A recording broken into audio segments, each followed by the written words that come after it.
जय श्री कृष्ण। राधे दोस्त, स्वागत है आपका मेरे YouTube चैनल आध्यात्मिक नंबर 1 में। इसके अंतर्गत आज मैं आपको कर्म प्रधान के बारे में कुछ बताना चाहता हूं, तो वीडियो को लास्ट तक जरूर देखें। कर्म फल भोगना ही पड़ता। कर्म फल 3 तरह से मिलता है। कर्मों का फल कितने दिनों में मिलता है? मित्रों, आप श्री कृष्णा के सच्चा भक्त है तो अभी कमेंट बॉक्स में लिख दीजिए जय श्री कृष्णा। लोग अपने जीवन में कर्म करते वक्त ना तो उससे मिलने वाले फल के बारे में अधिक सोचते हैं और नहीं यह कि उन कर्मों का उनके भाग्य पर क्या प्रभाव पड़ता है। और लोग अच्छे और बुरे कर्म करते ही जा है, बाद में क्या परिणाम मिलेगा उनको खुद ही पता नहीं होता है। जो व्यक्ति भाग्य ज्योतिष या भगवान भरोसे हैं, उसको भी कर्म किए बगैर छुटकारा नहीं मिलने वाला। कर्म तो करना ही पड़ेगा। धर्मशास्त्र और नीति शास्त्रों में कहा गया है कि कर्म के बगैर गति नहीं। मनुष्य का मन एक पल के लिए भी शांत नहीं रहता। मन की दौड़ बहुत लंबी होती है। मन की दौड़ का क्षेत्र सीमित है, वह हर क्षण कार्यरत रहता है।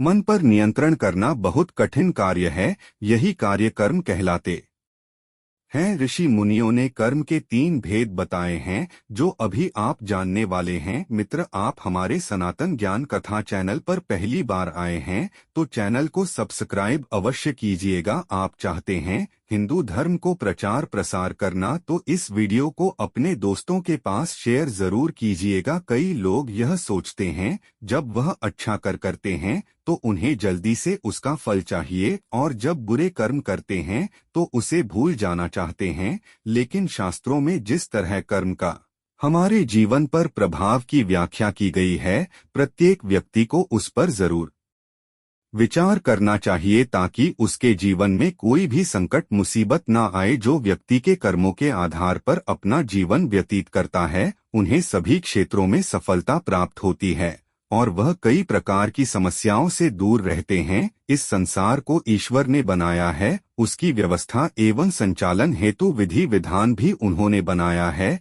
हर व्यक्ति सुखी रहना चाहता है। इस संसार में सुखपूर्वक रहने हेतु मानव को उन विधि विधान की व्यवस्था को समझना अनिवार्य है। शास्त्रों के अनुसार कर्म करने के 4 माध्यम होते हैं, लेकिन कर्म मुख्य 3 प्रकार के होते हैं जो आज हम 3 कर्मों के बारे में बताने जा रहे हैं। पहले है संचित कर्म। संचित कर्म को लेकर बहुत सारे वीडियो आपने देखे होंगे, लेकिन बेहद कम लोग इसका अर्थ गहराई से समझते हैं। इनका अर्थ गहराई से समझना आवश्यक है, तभी आप अपने जीवन को सार्थक और आत्मा को मोक्ष की ओर अग्रसर कर पाएंगे। दोस्तों, इन्हें समझकर ही आप अपने भाग्य की प्रकृति को समझ पाएंगे और उसे बदलने की कोशिश कर पाएंगे। आपका पुनर्जन्म, अगला जन्म, आत्मा का कष्ट, जन्म की 84 लाख योनि, सब कुछ जुड़ा है आपके कर्मों से। लेकिन किस तरह संचित का अर्थ है जमा किया हुआ अथवा इकट्ठा किया हुआ कोई चीज, यानी यह एक आत्मा के उन कर्मों का एक बही खाता है जो उसने अब तक इकट्ठा किए हैं।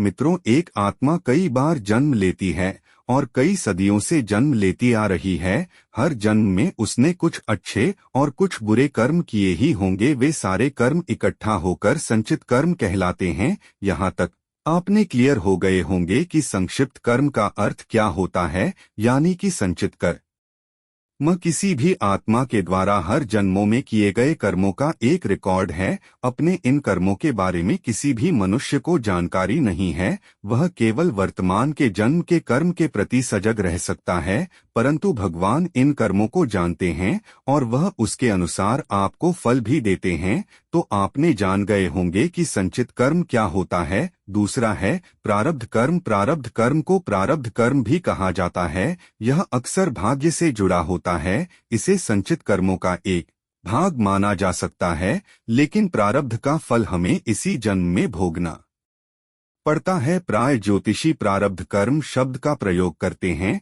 ज्योतिषी ग्रहों की स्थिति और महादशा आदि के आधार पर प्रारब्ध कर्म का वर्णन करते हैं। यदि आपने अच्छे कर्मों का संचय किया है तो आपको भाग्य से अच्छा ब्यास भी मिलेगा। इसलिए यदि आप अच्छे कर्मों के मार्ग पर हैं तो आपको इस कर्म के बारे में चिंता करने की आवश्यकता नहीं है। यही कारण है कि व्यक्ति को उसके कर्मों के अनुसार जीवन मिलता है और वह अपने कर्मों का फल भोगता रहता है। यही कर्मफल का सिद्धांत है। प्रारब्ध का अर्थ ही है कि पूर्व जन्म अथवा पूर्व काल में किए हुए अच्छे और बुरे कर्म जिसका वर्तमान में फल भोगा जा रहा हो। विशेषत इसके दो मुख्य भेद हैं कि संचित प्रारब्ध जो पूर्व जन्मों के कर्मों के फल स्वरूप होता है और क्रियमान प्रारब्ध जो इस जन्म में किए हुए कर्मों के फल स्वरूप होता है। नंबर 3 पर है क्रियमाण कर्म। क्रियामह कर्म है जो एक मनुष्य द्वारा वर्तमान जन्म में किया जा रहा है या हो रहा है।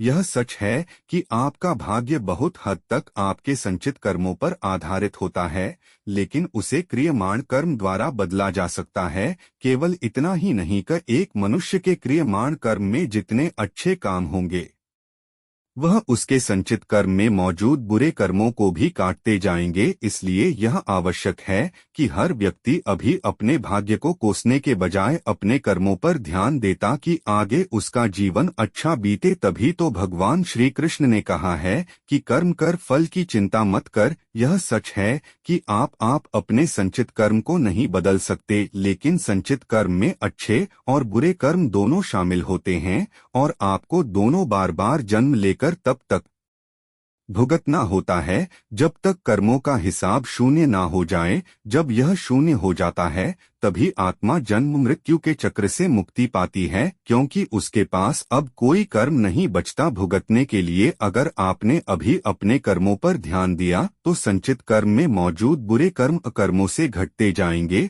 और आपका भावी जन्म न केवल उच्चतर होगा बल्कि आत्मा भी मोक्ष की ओर अग्रसर होती जाएगी। इसलिए कुछ भी करते वक्त अपने कर्मों पर अवश्य विचार कीजिए। इसके अलावा अनिच्छा प्रारब्ध, परीक्षा प्रारब्ध और स्वेच्छा प्रारब्ध नाम के 3 गण भेद भी हैं। प्रारब्ध कर्मों के परिणाम को ही कुछ लोग भाग्य और किस्मत का नाम दे देते हैं। पूर्व जन्म और कर्मों के सिद्धांत को समझना जरूरी है। महाभारत में भी भगवान श्री कृष्ण के उपदेश के बाद अर्जुन की सारी दुविधा दूर हो गई और उन्होंने धर्म की रक्षा के लिए युद्ध करने का निर्णय लिया।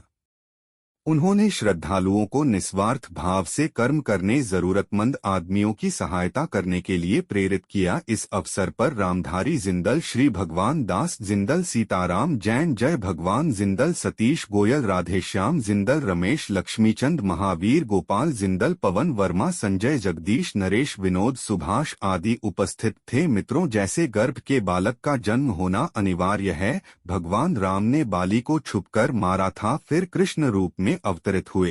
श्री राम को बहेली के रूप में बाली ने मारा था। भीष्म पितामह का मृत्यु शैया पर द्रौपदी के साथ संवाद में बताना कि शरीर में तीरों के द्वारा रक्त रिसना कर्मफल है।